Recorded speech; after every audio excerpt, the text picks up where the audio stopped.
Hey everybody, welcome to the Choir Director Academy show. I am your host, Angela Elaine. We are broadcasting live from intellectualradio.com.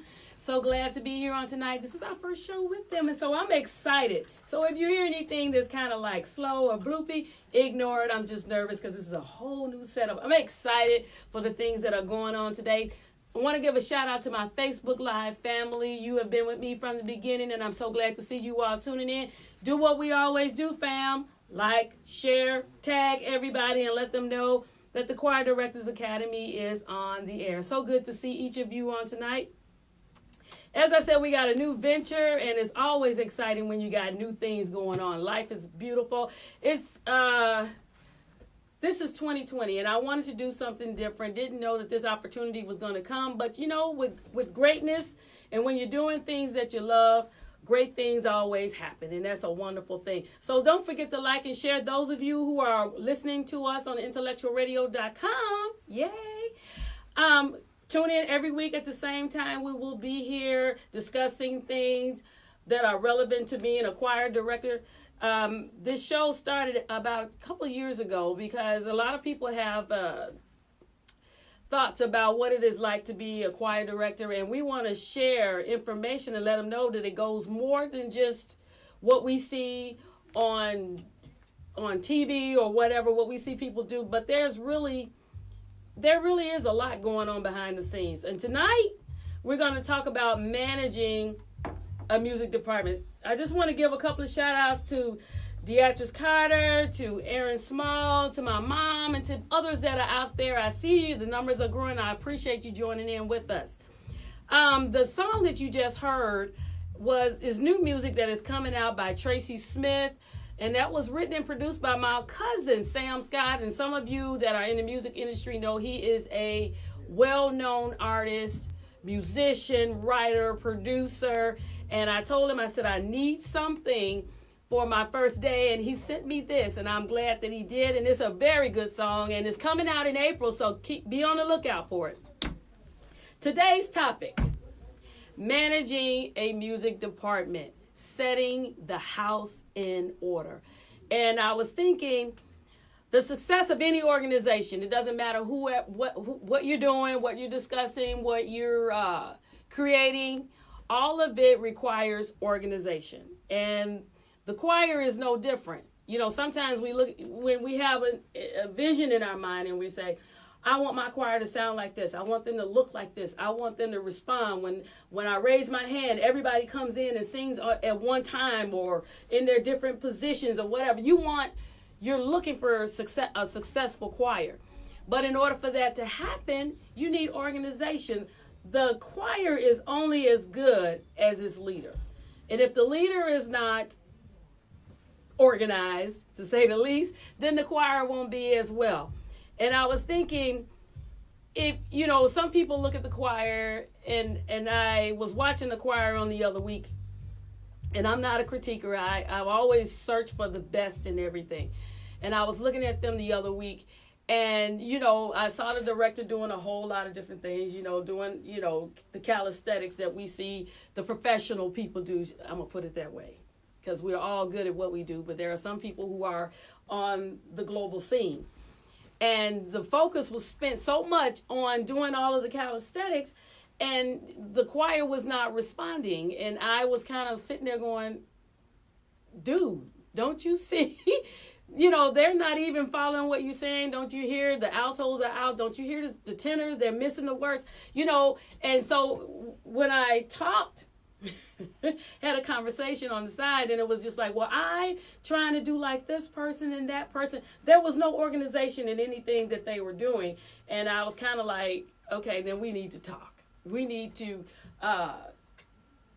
get it, we need a sideline conversation. I need to mentor you so that you can understand really what your job is, what your function is. And you need to understand that there is a systematic organization with the basic choir. We have our music departments, and they're kind of small. The average one you have your main music department, and then you may have 4 or 5 other sub-departments in there, okay? Which would consist of the choir, your staff, and then you got the actual choir, and then you got your musicians, right? And then you got your musicians, and each of them have a specific task that they do. But being the leader of them, there are certain things that you need to have that are part of you in order to make everything flow smoothly. And I was thinking, first of all, as a choir director, you need to be organized. And that's something that I'm beginning to see a lot of people are not focusing on, being organized. Whenever you stand in front of the choir, people don't realize that they see you, everything about you, from your appearance, which is part of it, but also they see the confidence level come off from you. And I was thinking sometimes I can come to rehearsal and I can have on the denim and whatever, but they know within me that I have a plan when I walk in the door. This is what we're going to do. I've already sent you the link for the songs. We already have everything planned out. So when I come in, I'm already focused and driven. I know we only have a certain amount of time. And I'm I know that you only have a certain amount of time as far as psychology with people. They can only tune in and listen so long. And then it's like mind overload, and then they're like off. Some of them are hungry, some of them are sleepy, some of them whatever. So they're going to lose it. So you only have a certain amount of time. So you need organizational skills so you can make an effective use of all of your time. And I was thinking also, you have to be knowledgeable in what you do. You can't, and when I say that, your knowledgeableness cannot just be music. You understand what I'm saying? Like sometimes when I'm talking to you, I'm not just using musical terms because I have a vast of people listening. Everybody that's listening to my show is not in music. They're in other fields of study. But being able to learn from various other fields of study like psychology, science, or medicine, or law, or whatever, I'm able to take that information that I have and translate it and use it in a way to help me teach. So being able to draw from different genres, or from different ideas, or from different what am I trying to say? From different areas. Y'all bear with me today. I'm a little bit nervous because I got my producer sitting there looking at me with a smile on his face. With a smile on his face. But you have you have to be able to draw, because people can tell when you know, or when you're a studier. They can tell that you know what you're talking about. And I seen somebody on here earlier say they know when you mean business when you come in. They know when you understand. They know when you know your craft. And it's a certain level of confidence that comes off. And you need to be able, I was thinking, my father always told me, he said that if you have a subject, if you can't explain it to somebody who has no idea what you're talking about, or you can't explain it to somebody that's 5-year-olds and they walk away understanding what you do, then you really don't know your subject. Okay, so when you're teaching people, you need to be knowledgeable when you're leading people. And that doesn't mean that you know everything. Nobody knows everything, but you need to be confident in what you know and put in your study. What does the Bible tell us? That we need to study to show ourselves approved, that we be a workman not made ashamed. So you want to rightly divide the word of truth. Let me throw that in there for all the Bible scholars out there that say you didn't quote the whole thing. You need to study and be prepared when you stand in front of people. Also, you need to have an understanding. You need to understand how people think. Generally that's why when they select somebody to lead, they have already demonstrated leadership over whatever they gave them. It's just like in the Army. You have your squad leaders, you have your sergeant, you have your master sergeant, you have your sergeant majors, and then you get into the officers' rank, where you have your lieutenants, your majors, your captains, and everybody else.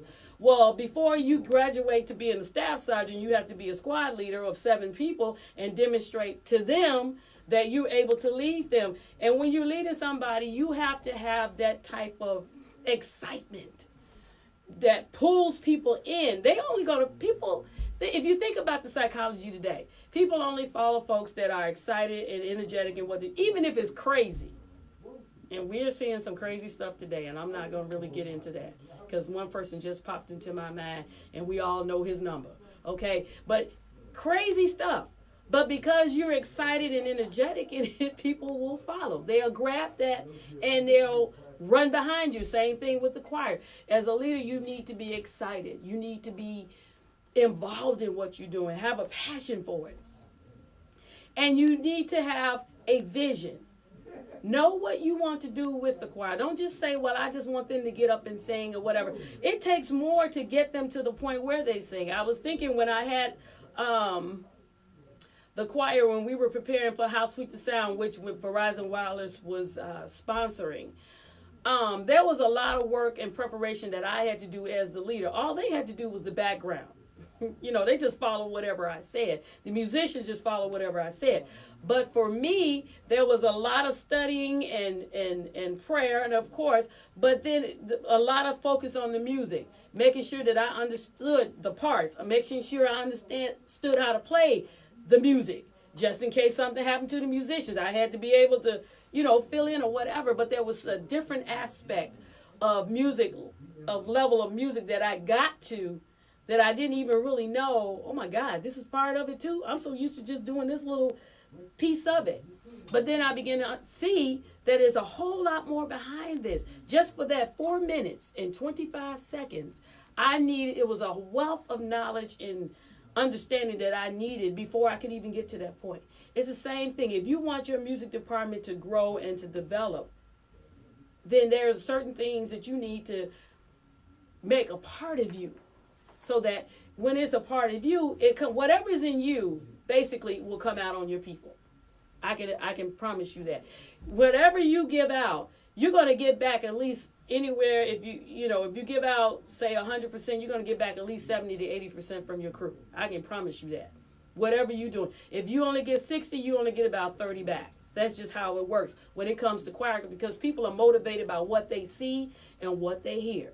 And if they don't see or hear what they need from you, then that's what they're only going to give back, certain amount. But when they see that you're like energetic, every week you coming in with the same thrust, with the same excitement, then they're going to do the same thing. After a while, they will catch on, because it was when I first started, I didn't really have structure. All I saw was what my mother did, because she was the choir director. So I saw what she did, and I tried to implement that. Well, it didn't work because that was her style. It wasn't mine. So I had to learn to develop a way of managing.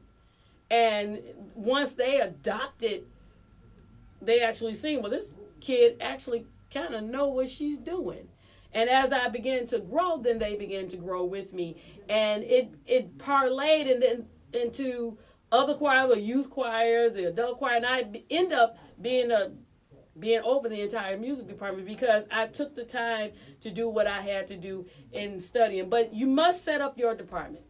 You must know exactly what you're trying to do, what your goal, what is your goal? And it can't be a selfish one. You understand what I'm saying? Well, I just want to get my name out in the light, or I just want to be whatever. That is not going to work. What you want to do is be motivated by your passion. It should be your passion. In music and whatever you're doing, you should be passionate about it. That's what drives you to do it every week, because you're passionate about it. And let me give some shout outs to my friends, because I got so many of them chiming in, and I don't want them to think that I'm not thankful. I'm not thankful for them. I gave out to Deatrice and Aaron, but I also have Beverly Rutledge, Shanita Manning, my Uncle Jack. Oh my goodness.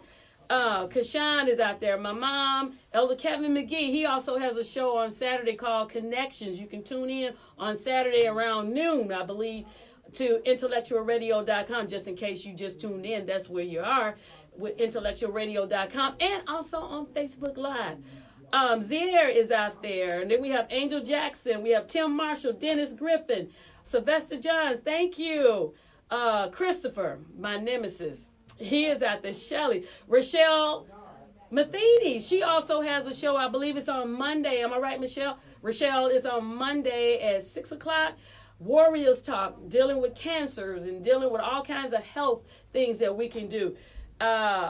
And Bernard Blanc, one of my former drummers from back in the day, he was actually with me when I won How Sweet the Sound. Robin Fetherston, I thank you all so much. Melissa, my sister, thank you all for joining me. You know your girl is nervous on today, right? But I'm doing this thing in the name of Jesus. Vasha Brown, he's another good minister of music. He's out there from Columbus, Georgia. I appreciate it. Christopher says, Bishop Hankerson said that 40 hours of studying for 30 minutes of preaching. If that's really what it takes, then people should take more time. So imagine how much preparation, prayer, and patience and penitence necessary for public music ministry. Absolutely. Yes, Christopher, I said that you were my nemesis. Absolutely. It takes much prayer and much study in order to be in front of people. And, you know, when I did, and not only for How Sweet the Sound, even when my choir sings at other churches, I can guarantee you I'm spending at least 20 hours listening to music, thinking, trying to figure out the best way to situate them so that I get the best sound. All of these different things come into play. But I want to get back to the structure. You're the choir director. You are over the entire department. You need to remember that. Not in arrogance. Not like, hey, I'm in charge and you do what I say. No. He that is the greatest should be the servant of all. That has nothing to do with it. All that means is that you're responsible for the flops. If everything goes south, everybody's looking at you. If everything goes good, everybody's looking at you. If it's mediocre, everybody's looking at you. That's all that means. You got to take all the hits. Because the pastor's not taking it, the first lady, the deacon board is not taking it, everybody's looking at you. So that's all that means. You have a guaranteed spot. You got a target on you. That's all that means. But remember, you are in charge, so you can't be selfish and only think about yourself. You have to think about how what I'm doing is impacting the service or whatever we got on. Case in point, the average choir director, and I'm sure a lot of them can agree with me, on Sunday mornings, most choir directors are not thinking about, what all these different, you're just basically thinking, hey, number one, we're here. I'm hoping everybody show up today. That's number one. Number two, you're hoping that they remember the songs from the choir rehearsal that just happened yesterday. Because, sometimes people get selective amnesia between Saturday and Sunday morning at 11:30. You standing there and you like, let's go. And they're sitting there looking at you like, what song is this? My pet peeve is when I'm standing there and I know we went over this song and this song is old as dirt. Okay? And then you looking at me saying, what's the note? I can't remember the note. Or I can't remember the key. Or I can't and you're looking like, so that's number two. You're just hoping that they halfway remember the song. And then you're hoping that everything kind of comes together and whatever I practice rolls. But then you also thinking, what if there's a shift in the service? I got to find a song that goes with what's going on in the service. And if the service is dry and everybody's sitting there half asleep, I need to come up with another song that's going to make the whole audience wake up. And then sometimes you're sitting there, the audience is awake and the choir is asleep. So then it's like, well, what do I do now? So then, sometimes what I do, if the choir is not giving me what I need, then I turn around and make the audience the choir. I tell, okay, all the sopranos, I don't care where you are. If you think you a soprano, let's work this. Okay, alto, I get preachers. Kevin McGee knows. I will go and I will turn around and look at the pulpit and say, oh, y'all singing today, because this is just not, I'm not getting what I need. So you have to know, that's on your mind, improvising, And then the pastor, if he gives you the sermon before the service, then you're sitting there thinking, he gets up there, he goes a totally different way, and you're like, oh my God, And then there's times in the service where you get people singing songs that you never heard, and they're like, oh, well, and I love God. I do. But they say, well, God gave me this song in the middle of the night. And you're sitting there like, and then they look at you and say, help me with this choir director. And you looking like, what? I have no clue what you're talking. And you're like, oh my God, what is this? And then they looking at you to come in and make it up, and you got to make a choir. You got to make like a background. It's so many different pieces. This is what we go through every Sunday. So a lot of times we forget about structure. We forget about what we need to do. We're just trying to get through that Sunday and and make it to my house so I can sing. I mean, honestly, that's what we're doing. I mean, well, okay, that's me. Every Sunday I'm trying to figure out. I have a list of what I'm going to do, but then I got a list of what I can do just in case. Because you have to know your choir. You really need to know them. This is all part of managing. Sometimes we just think, well, this is what I'm going to do and I'm going to run, but you can't do that. All the time, everything can't be set in stone. We would like for it to be that way, but all the times it can't be. So you need to have structure and know what you're doing. Now, that's you as the director, because everybody else is going to follow whatever you do. The musicians are just going to sit there and wait for you to give the cue. The choir is going to sit there, and if you wait too long, they're going to end up sleeping, tapping out somewhere. But everybody's waiting on you, and then your staff. You should have you, and then a staff, and then the choir, and the musicians. I'm not putting the musicians on the end. I'm a musician as well, so I know they are very important. They're actually part of the staff, but I separated them out because they're an entity by themselves. You need to rehearse with them by yourself, but that's a whole nother other show. But your staff, you need to have people selected, not because they're your buddies, but because they have a gift that can be beneficial to helping this choir go on. Because sometimes you as the director, you may not be able to be there, but you need people that can carry on in your absence. So your staff would be whoever your treasurer is, your secretary, but you have directors, people that should know something about music.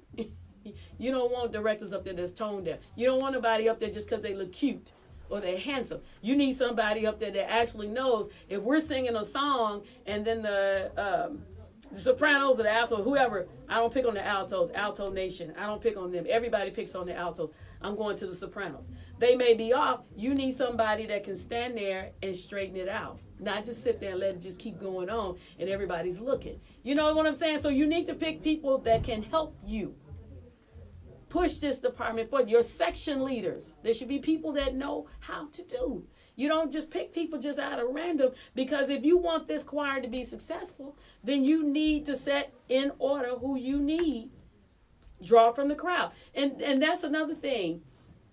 You have to learn how to see your crowd and know who you can take and develop. Because you need to be mentoring somebody. You need to know how to take them and develop them. See potential in a person. And another thing that as a leader, you have to have a good attitude when you're dealing with people. And one thing I tell directors, and I'm going to read some of these comments so that people know that I'm not out here by myself. I tell people you have to watch your attitude when you have a choir. Nobody wants to sing for somebody that doesn't speak. You can't be a good director and you got all these issues going on the inside. You don't speak, I'm too wearing and wonderful. You report to me, you do what I say. You won't win them. You'll lose them. You will actually lose I'm telling you, you will lose the choir. You have to be a people person in order to be over a choir. You cannot be introverted and I don't like to talk to people. You can't be that way. You have to be inviting to people. That doesn't mean that you let them run over you, but you have to have a certain demeanor when you're over people. Not in arrogance, but in that I'm the leader, I'm organized, this is a way that we need to go, and you're going to help me get there.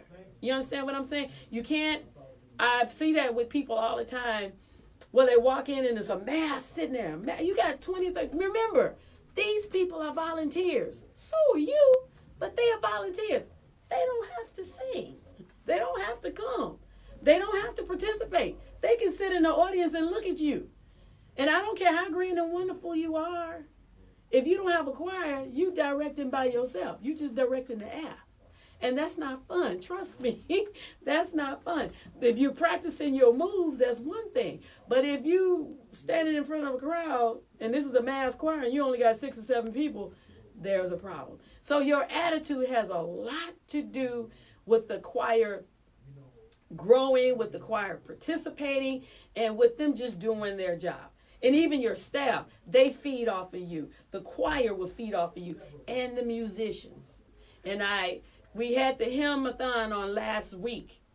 And the young man that was the guest musician, he mentioned that as a musician, the most frustrating thing is when you have a leader that's not communicating or who's not knowledgeable. That's frustrating to the musicians. It's frustrating to everybody that's within that department, and that's how you'll lose out. Bernard was saying that structure is very important. Exactly. Hey, Matthew, let me shout out Matthew, Aaron, Demetria, Brand Triplet. I must have said something. She said she spilt her tea. Oh, my goodness. Teamwork. Vansha Brown says, great advice in teaching. You're doing a great job as always, teaching us about structure and being organized. Thank you, Vansha.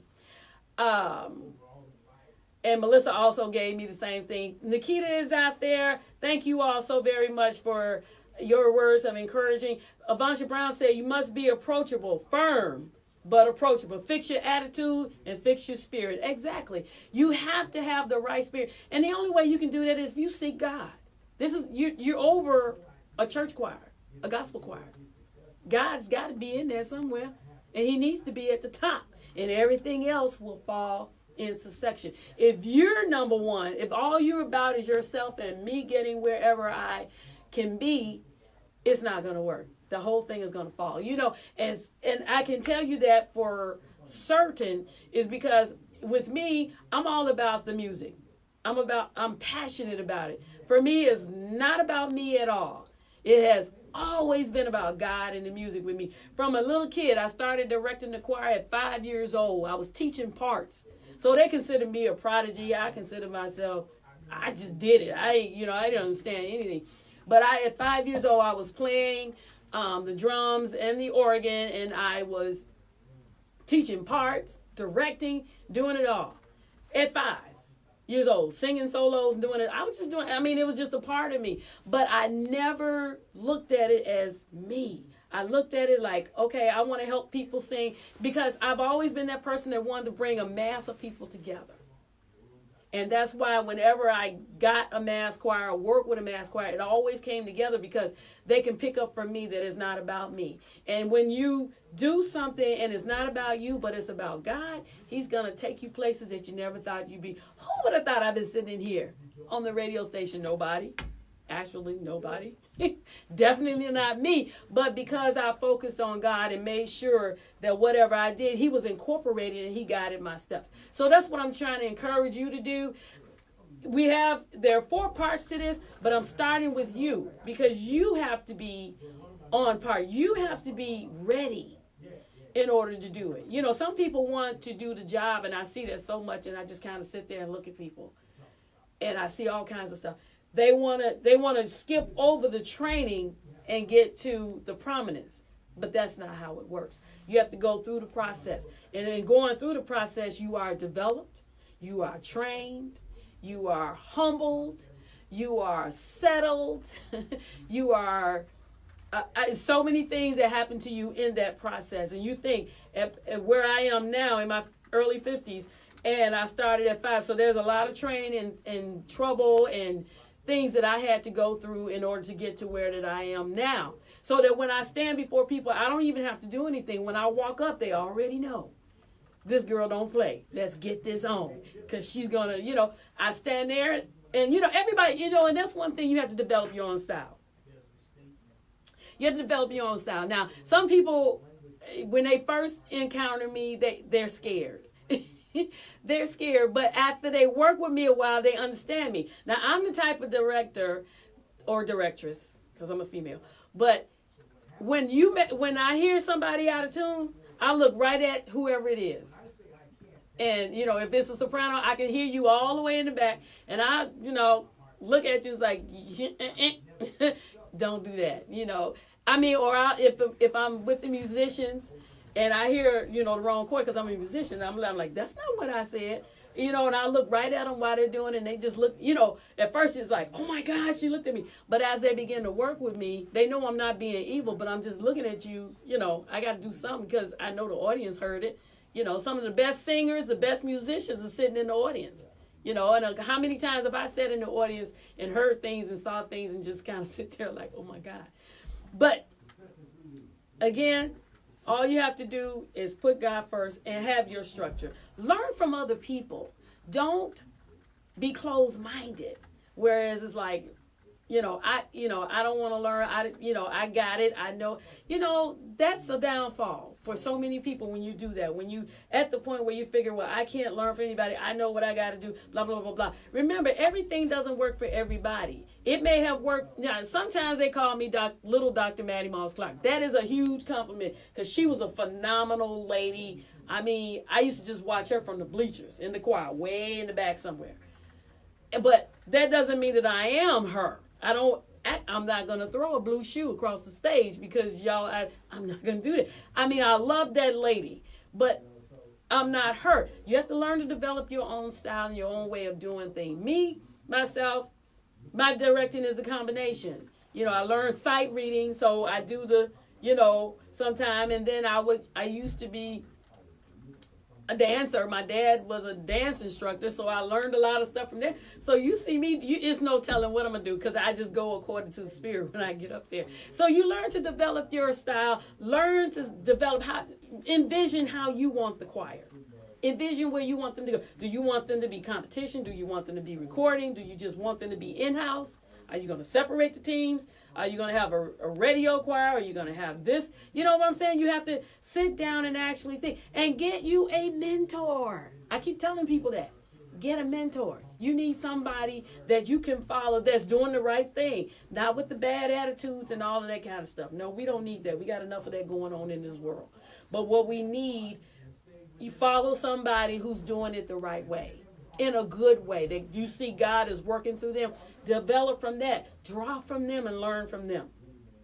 Kashawn says, that's why I love you. Kashawn, that's my little brother. He said, that's why I love you. You always teach with wisdom and knowledge. But what makes your teaching effective is because you bring your experience. Exactly. You have to. And that's one thing about teaching. And even when you're in rehearsal, sometimes you have to stop rehearsal and give a history lesson or a life lesson. That's part of it. It's not just we come here and we just singing songs and keep moving. There has to be more. You have to be multifaceted in your spirit in order to deal, because you don't know who needs what. You understand? So that's why, as a director, you really have to take the time to grow and develop and be around people who are growing and developing. And it'll help you. Kevin McGee says, I told you that you would be great on the radio. Thanks, Doc. Exactly. You have to do what works for you. Stephanie says, you are my mentor. Oh, thank you, Stephanie. Thank you. Ella Dennis Griffin said, amen. Be yourself. Exactly. You have to be. Thank you, Ladoska. She said, I'm enjoying you, sis. Hey, yes. IMD. We rock. And my mom is out here. Thank you, Kiara, for being in here with us as well. And also, I was thinking, there's a psychology to music. We don't think about it. But that's what we use when we're singing, when we're directing, when we're playing, when we're soloing. There's a form of psychology that's going on behind that in music. And a lot of people, it affects the listeners. It affects you. It affects the service. It affects the spirit of the service. The spirit of God is able to move because we understand what's going on. Sometimes there is a science and there is a spirit behind how we select songs to sing. As a director, it should be innate in you. So a plethora of songs, hymns, all kinds of praise and worship, congregational. I mean, whatever, because you don't know which way the service is going to go. And sometimes sometimes on Sundays when I'm sitting there, and you can just look at people and kind of sense that something is going on. And then you need to find a song quickly that will uplift. Sometimes the whole service and everybody can be happy and jovial and whatever. But I see that one person that's not there, and a song will jump in my heart to give to them to help lift them. So, I mean, our jobs are so vast. And we have the organizing part. But then we also have the music psychology part. And that's the part that we're going to talk about on next week. I thank you all for joining me on tonight. I enjoy you. I hope you enjoy me from these hearts and comments and things you did. Intellectual Radio, thank you for welcoming me in the family. I'm so glad to be here. Next week, we will talk about music psychology and how it affects the listeners and how it affects you and everybody else that takes it in the ear. Thank you all for joining me on tonight. You are wonderful. I love you all, and peace.